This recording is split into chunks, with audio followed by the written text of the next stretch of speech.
Hi, I'm Tony Northrup, and for Chapter 8 of my book, I'd like to talk about how to photograph flying birds.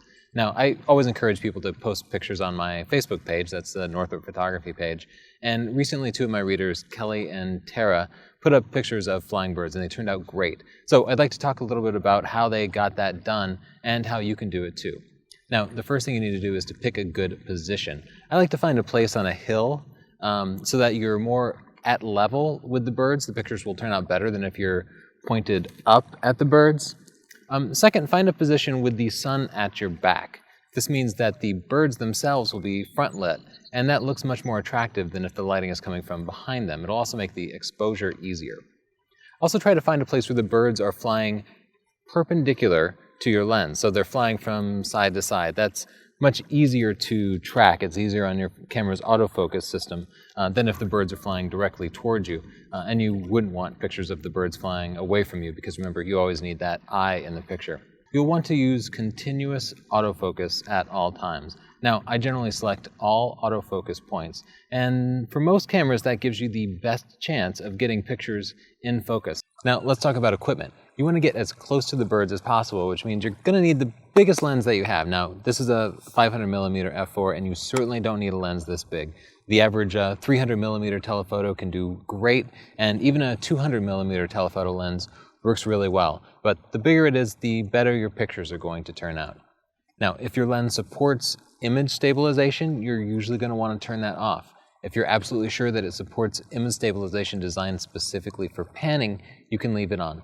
But the image stabilization probably won't help you anyway because your shutter speeds are going to be fast enough that it wouldn't make a difference. With a big telephoto lens, your arm is bound to get tired while you hold it up, so you might want to use a monopod if you have it.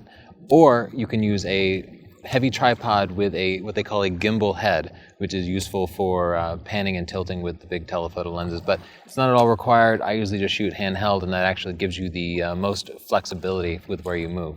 Now, let's talk about camera settings. Shutter speed is really important because the birds are moving, and if you use anything less than about 1/500th of a second, you're definitely going to get some motion blur in the picture. I usually recommend starting at 1/1000th of a second. So set your camera to shutter priority. This keeps your camera at that particular shutter speed, adjusting the aperture as need be. You can also set the ISO to automatic if possible. If your camera doesn't support automatic ISO, then go ahead and set it to ISO 400. Because the bird is moving, you're going to want to use continuous autofocus. I like to use all focus points, and that gives the camera the best chance of keeping the bird in focus. It's pretty impossible to keep one particular focus point over a moving bird, especially when you're looking through a telephoto lens. We're almost ready to shoot. There's just one more thing to check, and that's your metering. I want you to choose spot metering. Now, spot metering chooses a very small portion of the picture to determine the overall exposure, and hopefully that'll be the bird, and it will expose the bird properly, even if it needs to overexpose the sky. It'll look better if the sky is nice and blue, but if we do have a bright sky, it's better that the bird is exposed properly. So with those camera settings, let's take a few dozen, maybe 100 shots, and we'll see if we can get some that turn out. As you're shooting, take a break every few shots and check your exposure.